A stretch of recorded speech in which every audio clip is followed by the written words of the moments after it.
Shalom sahabatku yang dikasihi oleh Tuhan. Mungkin sudah ada di antara kita yang sedang merencanakan liburan atau bahkan sudah ada di tempat liburan, atau mungkin yang ada dalam perjalanan menuju ke kampung halaman bersama dengan keluarga tercinta tentunya untuk mengunjungi orang tua ataupun sahabat dan family di kampung halaman saudara-saudara. Pesan saya, Tuhan Yesus menyertai dan tetaplah hidup sehat dalam penyertaan Tuhan. Makan yang bergizi dan jangan lupa beristirahat, dan tentunya juga jangan lupa bahagia. Dan saudara-saudara, hari ini sebelum kita masuk dalam renungan siang, mari kita tundukkan kepala, kita berdoa terlebih dahulu. Tuhan Yesus, terima kasih, kami akan belajar kebenaran firman-Mu singkat, tapi kami mau walaupun singkat, tapi kami diberkati supaya hidup kami tetap konsisten, terutama dalam iman, pengharapan, dan kasih kami. Demi nama Yesus kami berdoa. Amin. Kekasih Tuhan, judul renungan siang hari ini adalah tetap konsisten. Kita akan membaca dalam Yosua 14 ayat yang ke-11. Alkitab berkata, "Pada waktu itu aku masih sama kuat seperti pada waktu aku disuruh Musa. Seperti kekuatanku pada waktu itu, demikianlah kekuatanku sekarang untuk berperang dan untuk keluar masuk." Saudaraku yang dikasihi Tuhan, kita tahu bahwa 12 pengintai yang memberitakan atau memberikan berita positif, salah satunya adalah Kaleb.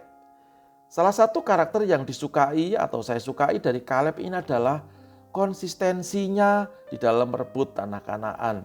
Ia berkata bahwa semangatnya tidak kendor dan rohnya tidak pernah berhenti memandang janji Tuhan, yaitu Kanaan.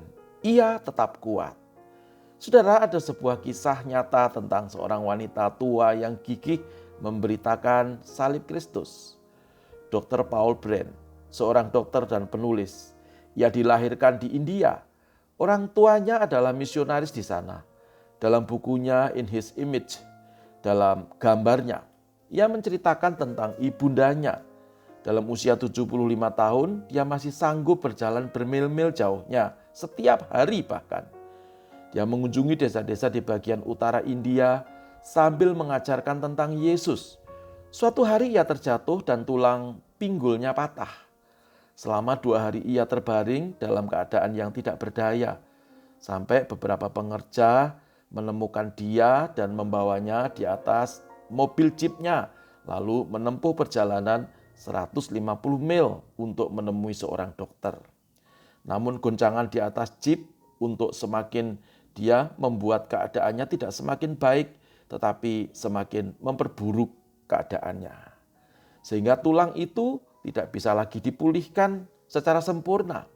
Brand berkata, "Aku mengunjungi ibuku beberapa minggu setelah kecelakaan itu.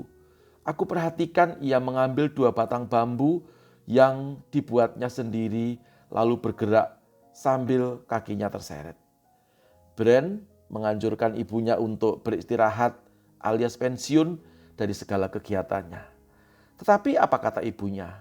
Dia berkata, "Apa nilainya itu?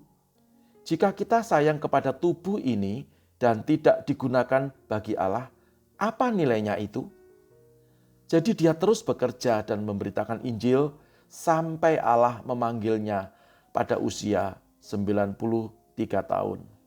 Saudaraku yang dikasihi oleh Tuhan, konsistensi diperlukan ketika kita mengambil keputusan untuk mengiring Kristus. Jangan menjadi orang Kristen yang angin-anginan. Hari setia hari ini, besok tidak setia, lusa juga demikian. Hari ini kita memberitakan Injil, lalu juga berarti kemudian besok tidak, dan seterusnya. Tentunya konsisten bukan bicara seperti itu. Setiap hari kita harus berjalan semakin kuat, sebab orang benar berjalan semakin kuat. Di dalam Amsal pasal yang keempat ayat yang ke-18. Tentunya kekuatan kita juga iman kita, pengharapan kita, dan kasih kita juga harus semakin hari semakin kuat, semakin konsisten di dalam Tuhan Yesus Kristus. Saudaraku, apakah Anda konsisten menjadi murid Tuhan? Seorang yang konsisten tidak terpengaruh atau dipengaruhi oleh badai dan masalah. Dia tetap berjalan semakin kuat, semakin baik, semakin mesra dalam genggaman tangan Tuhan. Sebab dia tahu karena dengan konsisten dia akan menikmati anugerah Tuhan dalam kehidupannya sehari-hari. Tuhan Yesus memberkati. Tundukkan kepala, kita berdoa. Bapa, terima kasih kami sudah mendengarkan firman-Mu. Biarlah firman ini menjadi kekuatan dalam hidup kami. Kami tetap konsisten, terutama dalam iman, pengharapan, dan kasih kami. Tidak terpengaruh oleh keadaan. Dan sekarang kami berdoa buat sahabat IHK yang sedang liburan. Tuhan sertai lindungi semuanya dan berangkat selamat, pulang selamat dalam keadaan yang baik dan memuliakan Tuhan bersama dengan keluarga tercinta. Dalam nama Tuhan Yesus Kristus, haleluya, amin. Demikian renungan siang hari ini. Sekali lagi, tetap jaga kesehatan. Tuhan Yesus memberkati. Salam IHK.